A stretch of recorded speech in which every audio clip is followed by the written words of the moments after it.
7위를 소개하죠. 7위는요? 시청자 여러분, 저는 2주 후에 은퇴합니다. 저조한 시청률 탓이죠. 이 뉴스가 제 인생의 유일한 낙이었어요. 전 자살을 결심했습니다. 앞으로 일주일 후 프로그램 도중에 제 머리를 날려버릴 겁니다. 네트워크! 날려? 어떻게 날려? 바람에? 네트워크. 네, 네트워크였습니다. 예, 네트워크는 1976년작입니다. 되게 오래된 작품이죠. 네. 하지만 지금 봐도 전혀 촌스럽지 않고 굉장히 뭐 수려한 작품이죠.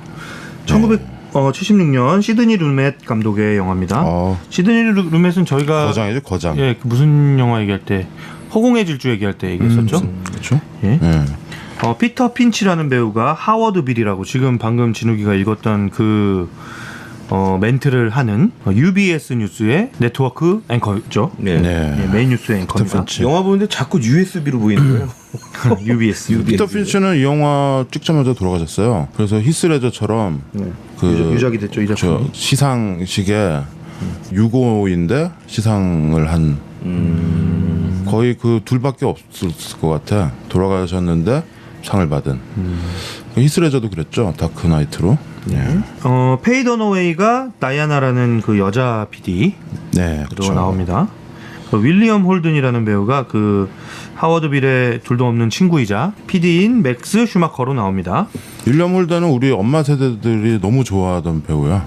그죠? 우리 어머니 세대들이 윌리엄 홀든 예전에 그 헐리우드 영화들 있죠. 예. 달짝지근한 영화들. 달짝지근한 흑백 헐리우드 영화들. 흑백 영화들서부터 뭐 되게 많아요. 뭐 영화도 굉장히 많이 찍었고 헐리우드 키드들의 예전 헐리우드 키드들 60, 70년대 되게 사랑하던 배우였죠. 그리고 로버트 듀발 우리 얘기 많이 했었죠. 두발 로버트 형님이 듀발. 나오시죠 또. 로버트 듀발은 프랭크 하켓이라는 이 UBS의 그 사장으로 나오는. 사장으로 나옵니다. 이 영화는 77년 골든글로브에서 각본상, 감독상, 나무주연상, 여우주연상 받았고요. 아카데미에서는 각본상, 나무주연상, 여우주연상, 여우조연상까지 받았어요. 조연상까지. 네, 조연상은 그 윌리엄 홀든, 그러니까 맥스 슈마커의 본처, 아 맞다. 네, 본처 역할을 했었죠. 되게 짧게 조금 나오는데 되게 인상적이에요. 베아트리스 스트레이트라는 배우가 네. 되게 인상적으로 나오죠. 바람난 자기 남편에 대한 되게 냉정하게 예. 하지만 그 배신감을 몇 줄의 대사로 이거 거의 40년 전 영화인데 굉장히 인상적인 장면이었어. 난 네트워크 하면 그 장면이 생각나. 이 저널리즘 뭐 방송국 이런 거 다 떠나서 부부싸움한 장면이요? 부부싸움이 아니고 윌리엄 홀든 인정하잖아. 자기 아내한테 페이 더너웨이랑 나랑 그런 사이야. 바람 나서 나 그 여자 사랑한다. 다 그때 그 대화들. 오. 아내가 이렇게 배신감을 딱 표현하면서 되게 냉정하게 얘기하지. 예. 하면서 사랑한다고 얘기를 안 하고 있었잖아요, 계속. 근데 여자는 사랑하냐고 물었는데 남자는 사랑한다고 얘기 안 하다가 대답을 안 하지. 정작 이제 도저히 못 참아서 자기 감정을 숨길 수가 없어서 사랑한다고 얘기하니까 이제 거기서 와이프가 확 이 인텔리라고 하죠. 인텔리들의 그 부부 관계의 파국 이런 걸 보여주죠. 영화의 내용은 뭐 간단하게 설명을 하면 네, 스토리 전문가님 수전. 예, 이 저기 UBS의 간판 앵커죠. 이 하워드 빌이라는 UBS는 가상의 방송국이죠. 실제는 없는 방송국인데 네. 간판 앵커인데 거의 한 40% 이상의 시청률을 자랑하던 프로그램이었는데 그렇죠. 이제 나이도 먹고 오래 진행을 하다 보니 인기도 떨어지고 해서 시청률은 곤두박질치고 아내가 죽었어요. 하워드 빌의 아내가 죽어서 예. 이 사람이 또 시리에 빠지고 막 알코올 이제 문제가 생기고 이러다 보니까 이제 회사에서 해고를 시킵니다. 그렇죠. 네, 해고를 딱 하고 이제 2주 남겨놓고 딱 2주 있다 나가라라고 이제 통보를 합니다. 근데 그 통보를 둘도 없는 친구인 맥스가 하죠. 네. 둘이 이제 막 맥스가 윌리엄 홀든. 예. 네. 둘이 이제 술을 먹고 뭐 이렇게 막 옛날에 있었던 일도 이제 회고하고 막 깔깔웃고 그런데 술자리에서 이제 친구한테 얘기하는 거죠. 나 자살할 거야. 사람들 보는 데서 자살할 거야. 그치. 방송에서 자살할 거야. 이런 얘기를 하니까 맥스가 그때는 이제 얘가 술 취해서 술김에 농담하는 줄 알고 그냥 이렇게 웃으면서 넘기죠. 근데 다음날 이제 방송에서 이제 어느 날과 다름없는 방송 중이었기 때문에 PD들이나 다 이제 방송 돌아가고 있는 중에 막 이렇게 유심히 안 보고 자기들끼리 막 잡담하고 얘기하고 있어요. 간식 먹고 그래서 신경을 안 쓰고 있더라고요. 신경을 안 쓰고 있어. 근데 그 앉아 있는 앵커석에 앉아 있는 앵커가 저는 이제 2주 후에 은퇴를 하는데 내가 이 생방송 중에 2주 후에 내 머리통을 날려버리겠다 총으로. 전국으로 생중계를 하겠다. 막 딱 얘기를 해서 난리가 나는 거죠. 막 끌어내고 막 이러는 게 다 생중계가 되는 거죠. 그래서 이제 난리가 났는데 이 사람이 벌인 이 사건이 엄청난 시청률을 막 올린 거예요. 그러니까 이 페이 더너웨이가 그 다이아나라는 역을 하고 있는 이 PD가 한참 막 이렇게 센세이셔널한 어떤 이런 소재를 찾고 사람들의 시청률을 이렇게 끌어모을 수 있는 어떤 그런 소재를 찾고 있었는데 사장한테 제안을 하죠. 이것만큼 좋은 소재가 없다. 이 사람을 활용을 하자. 그래서 결국에는 하워드 빌쇼라는 걸 만들어요. 그렇죠. 예. 이상한 네, 무슨 약간 종교 무슨 설교쇼 같은 비슷한 거죠. 그래서 일종의 이제 사설 회사 이제 에디토리얼을 얘기하는 건데 그 시사나 이런 거에 대한 근데 되게 굉장히 선정적으로 이제 말하면서 약간 교주처럼 그 막 픽 쓰러지고 나중에 얘기하고 맞습니다. 막 패널로 막 심령술사 같은 사람들 같이 그렇지. 방송하잖아요. 그러니까 시청률이 안 올라갈 수가 없지. 네.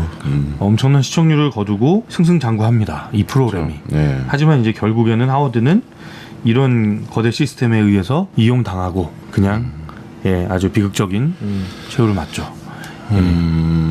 그렇죠. 그런 이야기입니다. 이 네트워크는 76년도에 나와 거의 40년 전이죠. 이때 좋은 영화들이 많이 나와가지고 이 네트워크가 나는 작품상이라고 생각했었는데 럭키랑 같이 나왔더라고. 그래서 이 해는 럭키가 받았어요. 근데 같은 저널리즘 영화인 대통령의 사람 모두가 대통령의 사람들 All the President Men이라는 영화 2개가 그의 아카데미를 휩쓸었는데 정작 작품상은 럭키가 받았죠. 좋은 영화 많이 나왔네요. 그쵸. 그때 여기 뭐 태어나지 않은 사람들도 있고 나랑 김 PD도 거의 이렇게 굴러댕기고 이럴 텐데. 기억나겠다. 저기 저번 시간에 네트워크에 대해서 얘기했죠. 그 네트워크가 어떤 개념인지. 우리는 작아서 땅덩어리가. 근데 이제 미국이나 이런 데는 땅덩어리가 크고 그 주 하나가 우리나라만 하잖아요. 그러니까 보통 그 주의 그 도시들에 다 방송국들이 있겠죠. 왜냐하면 날씨도 다 다르고 예를 들어서 거기가 우리처럼 방송 하나로 한다면 날씨 예고하는데 한 30분 걸릴 거야. 왜냐하면 날씨들이 다 다르니까. 그리고 시차도 다 나오고 막 하니까. 그러니까 당연히 로컬 방송이 있는데 이제 이 네트워크 방송의 뉴스 하는 앵커의 얘기입니다. 근데 이 사람이 방금 얘기했다시피 이제 은퇴를 앞두고 와이프도 죽고 약간 이제 멘탈이 약간 멘붕 상태야. 그런 상태에서 술 먹고 막 이러다가 갑자기 생방송에 폭탄 선언을 하는 거죠. 그러면서 영화가 시작이 돼요. 사실 폭탄 선언을 하면서부터 본격적으로 약간의 정신병도 같이 이제 그치 이미 앓기 정신병이 온 거야. 시작하는, 약간 알코올 중독이랑 뭐 헛것을 보고 막 게시를 받고 그러잖아. 나중에 이 회장님 만나가지고 근데 그걸 또 회장님이 약간 조종하는 것 같은 것도 있어. 그 회장도 약간 사이코더라고.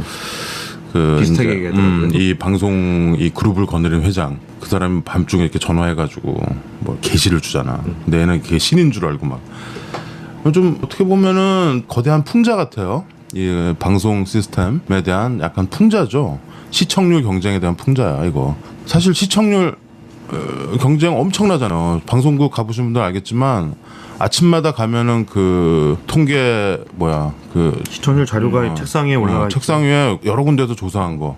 그게 그냥 몇 프로가 아니고 연령대별 그다음에 시간대별도 있어. 그렇죠. 그러니까 뭐 분장까지 나오는데. 어쩔 때 채널이 돌아가는 이런 게 다 나온다고. 그러니까 PD들은 그거 압박을 받을 수밖에 없어요. 그래서 우리가 뭐 지금 사실 뭐 원론적으로 진실을 보도하고 뭐 이런 얘기 하지만 시청률은 또 다른 얘기거든요. 그래서 뭐 이번에 어디 뭐 방송국이 방송 그 동물이나 뭐 날씨에 관한 방송 제일 많이 했다고 뉴스에서 뉴스에서 그 동물의 왕국 뭐 이런 얘기도 있었잖아.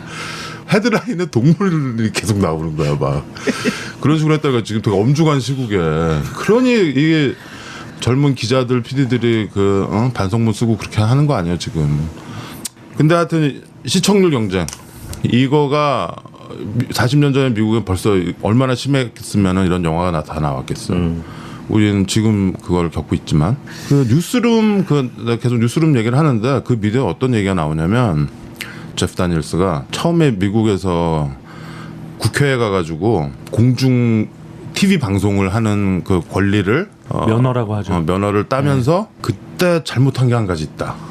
그 국회에서 잘못한 게 하나 있다. 뭐냐면 24시간은 상업 방송을 하고 광고를 하든 뭘 하든 다 하고 시청률 뭐 하는데 24시간 중에 1시간만은 광고도 없고 그거는 순전히 정보를 제공하는 뉴스로만 해야 되는데 거기에도 광고가 붙는 바람에 뉴스들도 타락했다라는 얘기를 해요. 근데 그 말이 되게 뇌리를 강타해. 그 말이 되게 맞거든. 광고 없는 뉴스. 그렇죠. 뉴스는 진실을 보도해야 되고 관심사나 이런 거를 사실 여론을 형성하는 건데 거기도 그 꼭지 같은 거 뽑고 이러는데 시청률 생각을 한단 말이야. 광고도 붙여야 되고. 미국은 훨씬 심해요. 그게 뉴스 쇼라고 하죠. 미국은. 예. 뭐 그거 유튜브 보면 그거 있어요. 뉴스룸 그거 다 보실 필요 없고 그거 일장 연설이. 논쟁하는 둘이 싸우는. 아니 제프 다니엘스가 방송에서 그 얘기를 해. 그러면서 우리는 그거 포기하고 다시 돌아가겠다. 뭐 이런 얘기를 해. 아주. 그러니까 아론 소킨 그 뭐 아주 유명한 작가가 쓴 미드죠. 방송이나 이런 저널리즘에 있는 분들은 꼭 봐야 되는 것 같아. 아무튼 어땠어요 네트워크? 나는 옛날에 어렸을 때 봤을 때는 이거 되게 탁월한 영화라고 생각을 했는데 지금 다시 보니까 오히려 최 과장은 지금 봐도 괜찮다 그러는데 지금 다시 보니까 물론 이 핀치 뭐 홀든 뭐 페이드 어웨이 이런 전설의 배우들의 연기를 볼 수 있어서 좋긴 한데 역시 좀 이게 좀 그 같은 영화는 아니지만 말씀을 좀 마무리를 해주세요. 아니 좀 약간 7회 선정하셨는데. 아니 약간 내가 좀 뭐, 예. 그 뉴스룸을 보다가 얘를 다시 봐서 그런지 하여튼 좀 그러니까 좀 명쾌하진 않아요. 그렇지. 명쾌하진 않은데 물론 탁월한 구성은 있죠. 탁월한 구성이 있고 40년 전에 그 번뜩임이 있는데 뭐가 이렇게 지금 우리들의 감성에 지금 젊은이들의 감성에 맞을까라는 약간 의구심은 좀 있네요. 저는 되게 이 영화를 보면서 제가 이 영화를 처음 본 게 한 5년 전, 6년 전쯤인 것 같은데 학교 다닐 때 교수님이 뭐라 그러지 않았어? 네, 학교 다닐 때 안 봤고 그래? 제가 그냥 찾아서 보다가 제가 시드니 루멧 감독을 좋아해서 세일러면? 네, 시드니 루멧 감독의 대표작들을 찾아서 보는 그 시기가 있었어요. 그래서 뭐 12명의 성난 사람들, 네트워크 이런 영화들이 대표작들이잖아요. 독대 아프터눈. 예. 그래서 그런 영화들을 찾아서 보는 게 중에 봤는데 시드니 루멧이 감독상 한 번도 못 받은 거 알아? 돌아가시고 나서 무슨 상 받지 않았어요? 공로상 받았어. 공로상 받았네. 공로 오스카에서? 90년대인가 뭐 네. 공로상 한 번 줬지. 그 엔니오 모리코네처럼. 왜냐면 시드니 루멧은 엄청난 정말 액터스 디렉터라고 하잖아요. 배우들의 감독이라는 별명을 가진 사람이야. 정말 많은 배우들을 스타를 만들었고 정말 좋은 영화를 많이 찍었고 아까 그 12명의 성난 사람들 이런 건 진짜 걸작이죠. 예. 걸작이죠. 근데 또 한 번도 감독상 못 받아가 같이 후보에만 올라가고. 그러니까 나중에 아카데미에서 우리 빠뜨렸네 이러면서 상 준 거죠. 근데 이게 76년작이잖아요. 그래서 보면서 야, 이게 뭐 옛날 영화인데 그 미디어를 다루는 영화인데 얼마나 우리 지금 이 미디어가 이렇게 발전한 시기에 이 영화가 얼마나 그 의미가 있겠느냐라고 생각을 하고 봤는데 그 요즘 얘기예요. 그래서 와, 이거는 엄청난 그 예언적인 영화구나. 어떤 예언적인 통찰력을 가지고 만든 영화구나라는 생각이 들더라고요. 그 당시에도 물론 이런 현상들이나 이런 그리고 TV에 대해서 이제 관심이 많던 한참 막 TV가 이제 매체가 막 성장하고 어떤 영향력을 발휘하고 있는 시기였기 때문에 그런 문제들이 있었을 수는 있지만 저는 굉장히 뭐 이렇게 예언서를 보는 듯한 느낌이 들더라고요.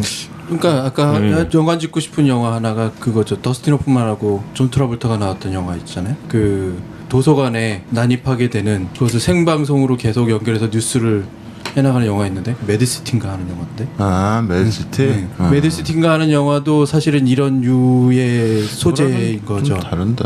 그러니까 시청률에 대한 부분 얘기하는 거야. 이거 발단이 시청률이고 끝까지 시청률이라고 난 생각하는데 이 영화는. 근데 조금 다른 얘기가 됐지만 우리는 지금 그거조차도 아닌 상태로 퇴보하는 거야. 그렇지. 응, 시청률조차도 아니야. 시청률 네. 도 아니야 지금. 시청률에 놓은 것도 아니에요. 그냥 뉴스 이거는, 시청률은 신경 쓰지 오히려 않아. 망가뜨려. 방송국에서 뭐 지금. 동물 얘기하고 날씨 얘기하면서 보지 말라 이거야 뉴스를. 그게 중요한 게 아니다. 그러니까 뭔가 계몽주의로 돌아가는 듯한 느낌이죠. 우리 요즘 시청률 뉴스가. 경쟁은 90년대 좀 있었던 것 같아요.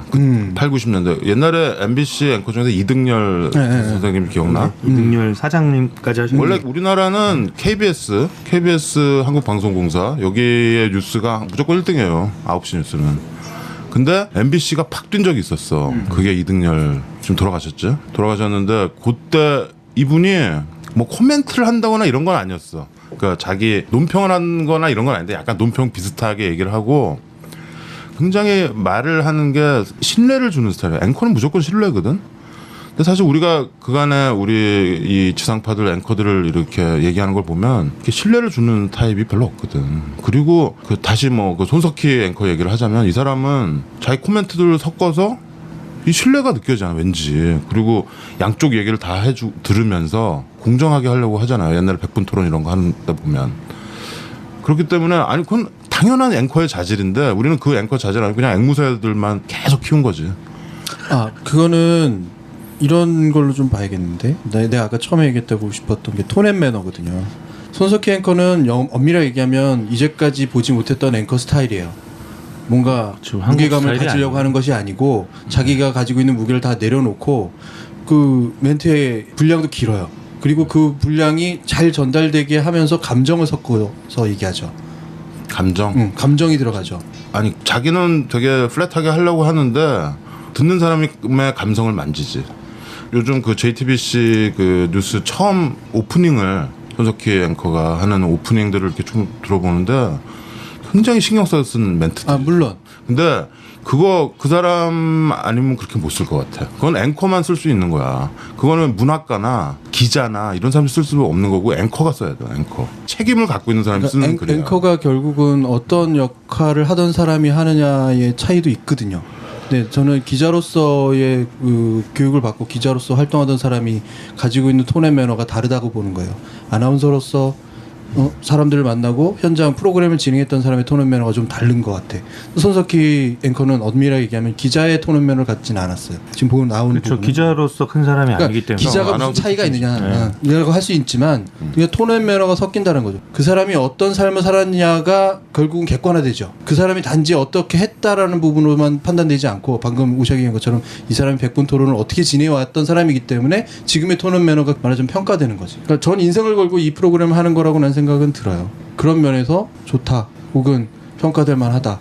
단지 그런 톤 앤 매너를 가졌다고 해서 평가되는 건 아니다. 근데 지금 우리가 숱하게 기자 출신의 앵커들을 봐왔는데 그 사람들이 정말 저널리즘으로 똘똘 뭉쳐지고 자기의 소신을 가지고 신뢰를 주는 그런 앵커의 모습을 보였느냐는 거야. 그러니까 그 전에- 나는 손석희가 정말 위대하고 전설적인 앵커 뭐 이거 아니거든. 누구나 손석희 같은 그런 방금 김 PD가 얘기한 톤 앤 매너가 있어야 된다고 봐 앵커라면. 그러니까 그 부분이 당연한 거야. 근데. 나는 반대하는 우린 얘기가 당연한 아니라 게 없었던 거지. 그러니까 반대하는 게 아니라 정확하게 얘기하자면 그런 모습이 보이지 않기 때문에 신뢰를 안 갖는다라는 거야. 기자에 대해서. 손석희가 가졌던 그런 모습들이 저 평소의 활동이 보이지 않았기 때문에 저 사람의 이제까지의 활동 배경이 혹은 역사가 보이지 않기 때문에 신뢰감이 떨어진다라는 거예요. 저는 김 PD 형 말에 조금 더 동의를 해요. 왜냐면 형은 그냥 딱 직관적으로 봤을 때 다르다는 거잖아요. 다를 수 있다라는 거잖아요. 완전히 다르잖아. 손석희라는 사람의 그동안에 해왔던 어떤 커리어가 없다 하더라도 손석희라는 사람처럼 지금 진행을 했을 때와 그렇지 않은 지금 다른 앵커들이 하는 것과는 분명히 달라 보였을 거다. 그리고 이쪽이 더 맞다. 라는 얘기를 하시는 건데 저는 그렇지 않다고 보거든요.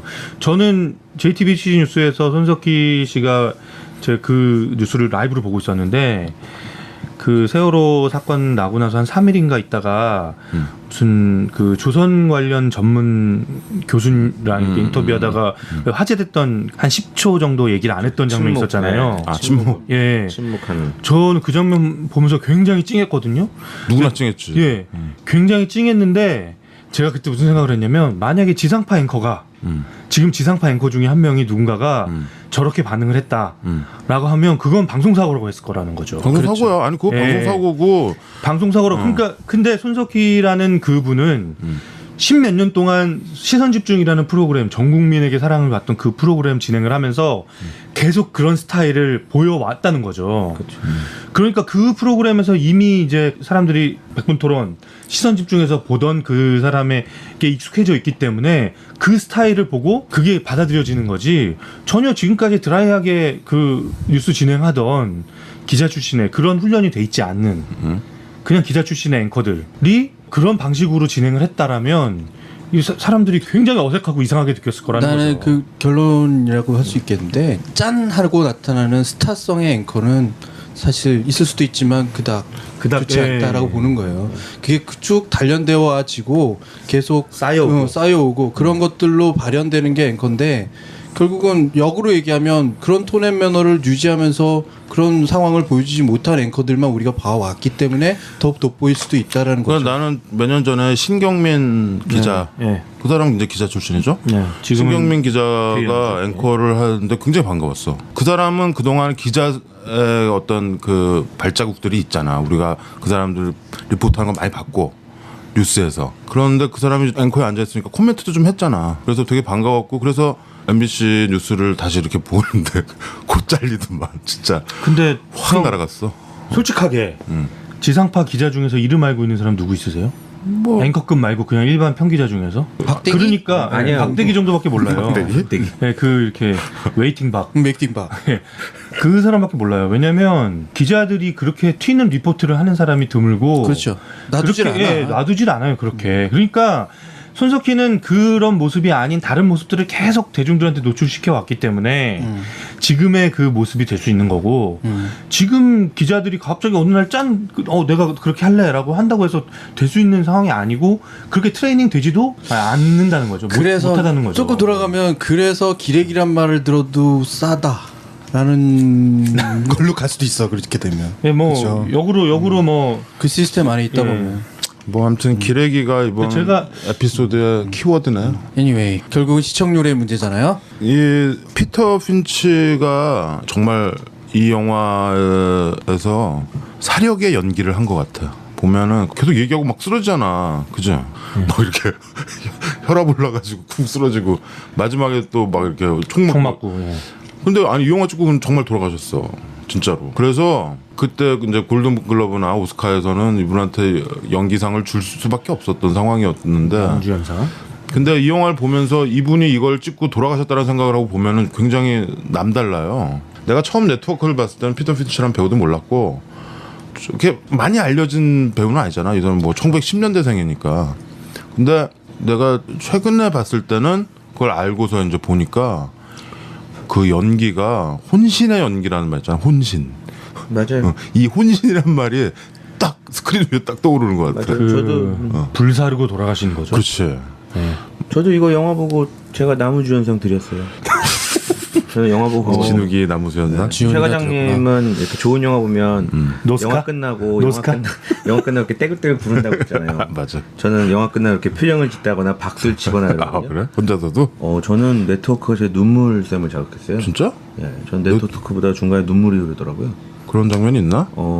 우리 하워드가 화를 내라고 막 멘트를 하잖아요. 그 유명. 참지 말고 화내라. 네, 자리에서 일어나서 막 화내고 창문에 가서 소리 질러라.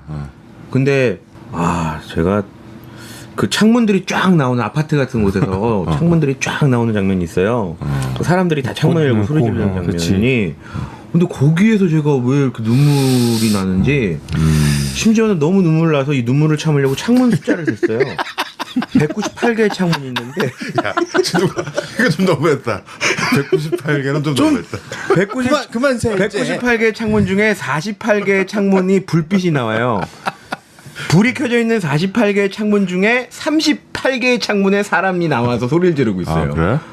근데 나는 저는 화났다 이거를. 정지시켜놓고 샜구나. 그럼요, 진짜 눈물 참으려고. 진욱이 너도 좀 이렇게 속에 응어리 같은 게 많을 것 같아. 얘가 되게 참잖아요. 이렇게 화가 나도 화가 잘 안 나는 것 같기도 한데 화를 분명히 낼 수가 없지, 다 형들이니까.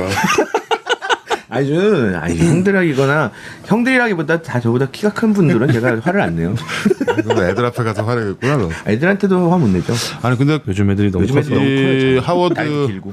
피터 핀치가 분노하라 나가서 소리 질러라 네. 밖으로 튀어나가라 이 뭐라 그래야 되나 프로파간다라 그래야 되나 교주적인 예. 이 선동 프로파간다는 어떻게 보면 지금 우리 상황이랑 좀 맞는 것 같아요. 내가 얼마 전에 누가 이렇게 링크해줘가지고 이 도올 선생님이 긴 성명을 이렇게 유튜브로 봤는데 연설. 끝에 그런 말씀을 하시대. 그쵸. 예. 지금 술파고 막 이렇게 혼자 그러고 있지 말고 튀어나가라. 네, 밖으로 나가라. 거리로 나가라. 막 이러시네. 네트워크 생각이 확 나더라고. 아우 저는 네트워크 전혀 뜻하지 않은 곳에서 근데 진웅이 너는 약간 좀 그런 비장한 이런 데서 좀 눈물샘이 나오는구나. 뭐 또 그렇지도 않아요. 너 쿨러닝 그 나중에 그 봅슬레이 들고 들어갈 때 맨날 운다며. 예, 그거는 뭐 비장하잖아. 비장하진 않죠. 예전에 웅장하냐? 예전에 하여튼 네트워크 전 개인적으로 한 가지는 그 오랜 논쟁이잖아요. 가장 사람들이 많이 보고 눈길이 머무는 프로그램이 좋은 프로그램이냐, 아니면 아무도 보지 않지만 평가가 좋은 프로그램이 좋은 프로그램이냐라는 거죠. 시청률이 떨어졌기 때문에 이 프로그램은 가치가 없느냐. 결국은 상업주의지만. 그렇죠. 근데 뉴스를 이렇게 하면 안 되겠죠. 뉴스 그러니까 어떤 시사나 보도 방송을 이렇게 하면 안 되는데 지금 좀 내가 케이블 같은 거 이렇게 가끔 보다 보면은 너무 좀 선정적인 방송들이 많은 것 같아요. 특히 뭐 이상한 패널들 막 나와가지고 자기 생각을 막 얘기하는데 그게 방송국의 입장은 아니라는 듯이 하지만 이상한 얘기들을 막 하고 카더라 이런 거 있잖아. 그거는 걔네들이 그랬대더라. 뭐 이런 얘기를 말도 안 되는 얘기를 마치 보도 그 스튜디오 뉴스하는 그런 그 세트에서 한단 말이지.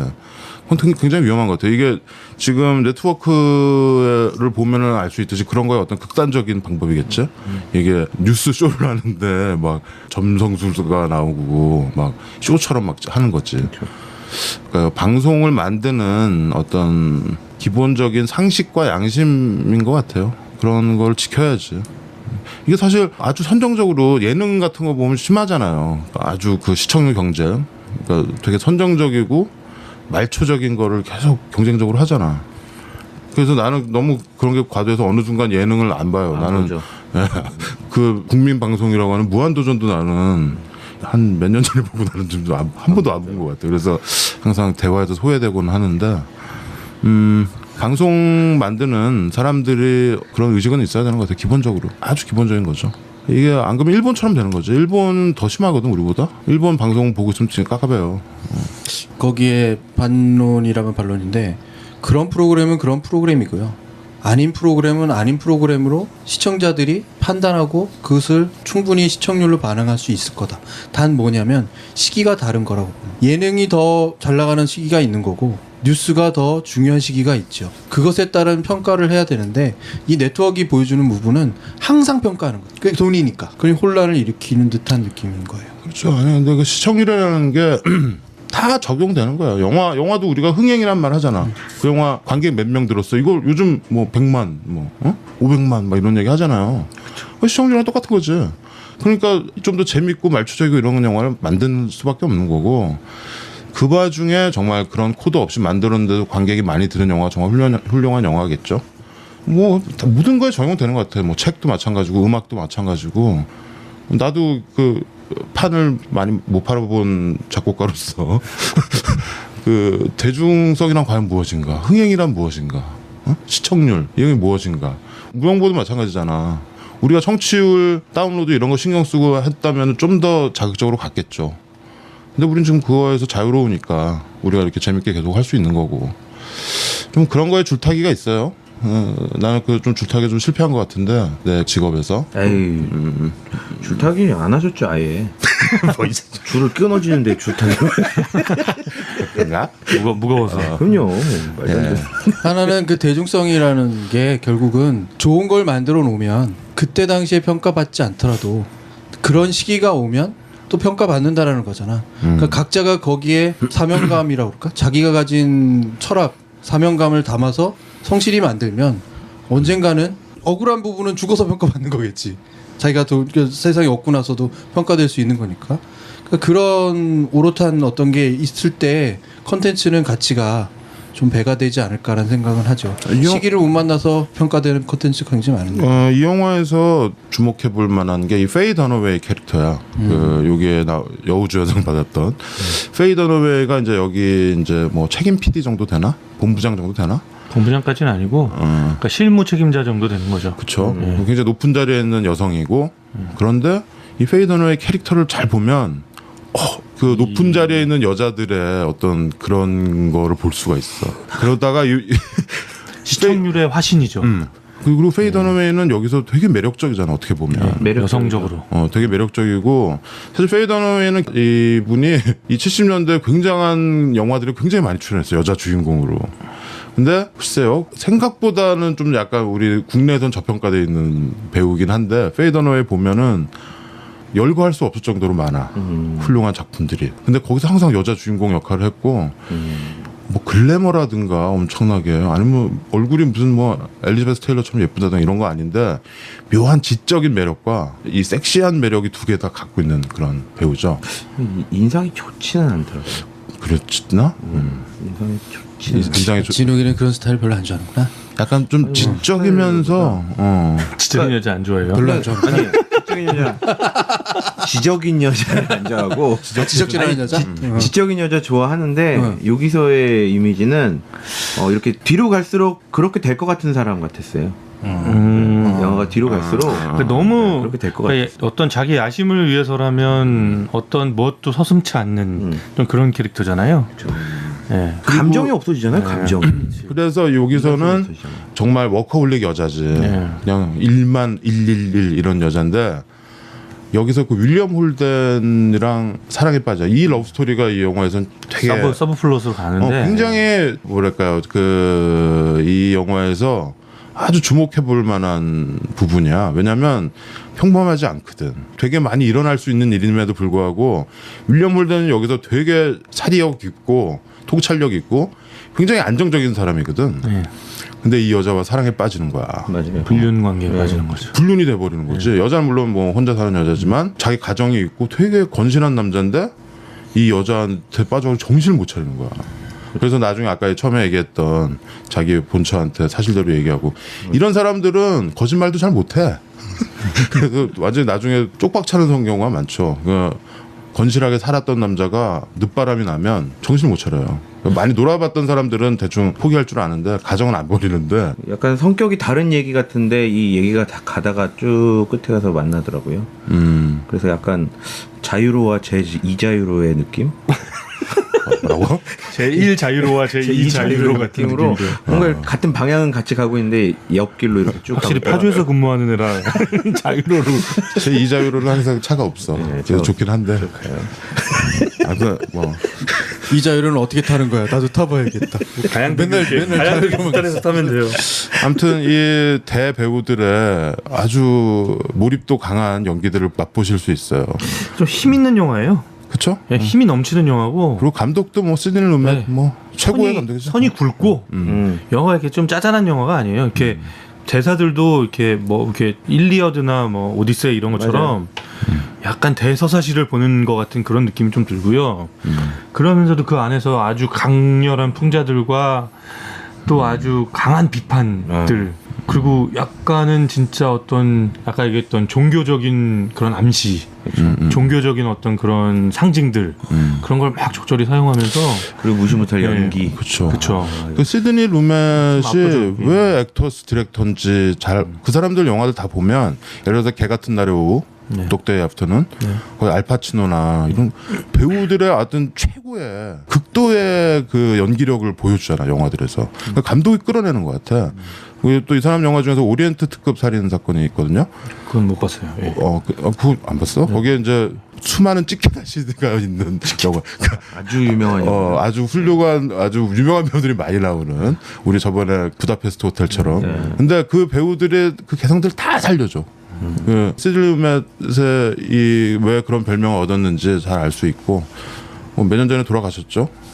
예, 돌아가셨을 때 그때 나 오리엔트 특급이랑 네트워크랑 이런 거 다 다시 한번 봐서 돌아가셨을 때. 하여튼 연기 때문이라도 꼭 좀 보셨으면 좋겠습니다. 아마 보시고 각자 다 자기만의 남우주연상을 꼭 주셨으면 좋겠습니다. 이분도 연기하시다 힘드니까 자꾸 쓰러져요. 자꾸 그 많은 사람들한테 자꾸 쓰러져서 이거 영화 쉬었다가. 찍고 진짜 쓰러지셨어. 네, 그러니까 네트워크는 사실 이 중후한 남자들의 정말 멋진 정장들이 쫙 보인다. 저는 그렇게 봤거든요. 또 의상을 어. 보셨군요. 너무너무 어울리는 거고 참 분위기 나고 저널리즘, 그 저널리스트들의 어떤 유니폼 같은 옷들을 그죠. 쭉 입고 나오시죠. 근데 그게 너무 하나도 튀는 게 없고 멋있어요. 멋있기 아니 처음부터 끝까지 멋있어요. 하여튼. 약간 이때 당시 복고가 지금 다시 온 것 그쵸. 같아요. 그 지금 그 얘기 하시니까 제가 갑자기 확 드는 게 아까 전에 그 여러분 자리에서 일어나서 화내시라고 창밖을 보면서 소리 지르라고 할 때 그 복장은 잠옷바람에 우비 코트 입고 레인코트 입고 왔거든요. 유명한 장면이지. 길거리 저는 나가는. 그 의상과 응. 그 아까 제가 아파트 뭐 창문 그 얘기했잖아요. 사실은 그때 천둥번개가 엄청 쳐요. 근데 그 엄청난 천둥번개 속에서 그 사람들의 외침이 들리는 거예요. 이게 저의 눈물을 확 자극시킨 게 같더라고요. 그랬구나. 박수. 남우주연상 축하드립니다. 네트워크는 1970년대 영화인데 최과장의 말처럼 우리 상황에 너무 잘 맞아떨어지는 현견지명과 예지명이 있는 영화이면서도 참 재밌는 영화였다. 예지명이요? 하여튼 내 말에 자꾸 시비 걸지 마. 예지명? 나는 생각 나는 대로 얘기하는 거지 뭐 내가 뭐 정리해서 예지명? 얘기했어? 예지명? 예지의 이름이야. 하여튼 그런 영화였다. 네트워크 여기까지 들었습니다. 네. 다음은 6위로 가겠습니다. 막무반의 신체 공격 영화 리스트업.